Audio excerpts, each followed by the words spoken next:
And we do now have video of a 2022 traffic stop involving Abrego Garcia. He is the Maryland man who the government admits was mistakenly deported to El Salvador. And this is the stop that U.S. officials have said supports their claims that Abrego Garcia was, in fact, a member of MS-13 and involved in human trafficking. CNN's Caitlin Polans is following all of these developments for us here and has this video. So, Caitlin, walk us through what we're about to see. Well, Erica, we haven't seen this video before, so now it is being released by Tennessee state law enforcement.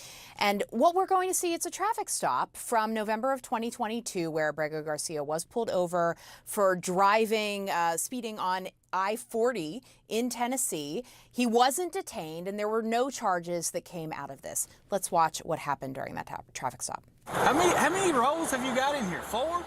Where? 4 seats? 4 rows of seats? Yeah, it's three seats. Yeah, we hit. Yeah. Did y'all put an extra one in? Huh? Did y'all put another one in? No. Did it come like this? Here's the truck. I've never seen one with that many seats in it. What you say? He's my boss. I said I've never seen one with that many seats Oh, in really? it. Yeah. That's why I was asking if you'd put an extra one in. No, it's the same. Like this. Okay.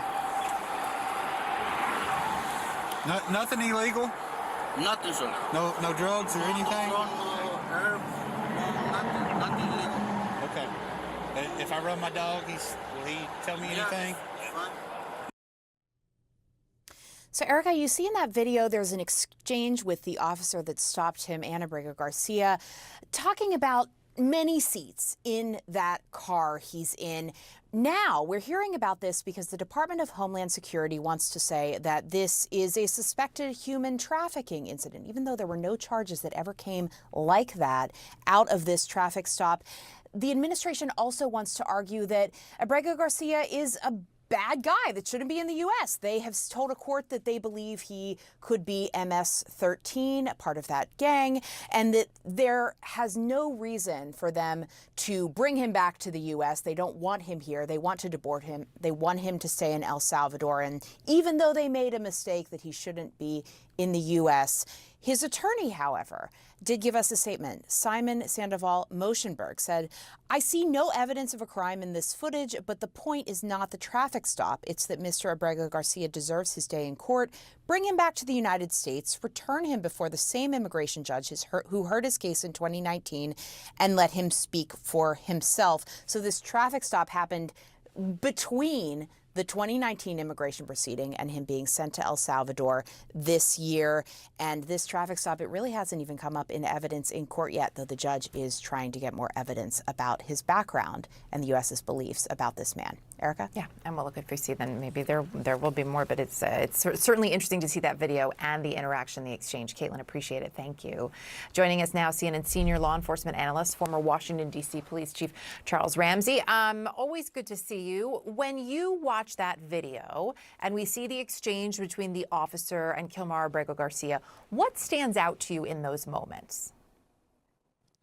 Well, first of all, I didn't see anything in the video that would indicate that Mr. Garcia is a member of MS-13 or any other street gang. This is a traffic stop. He apparently was speeding.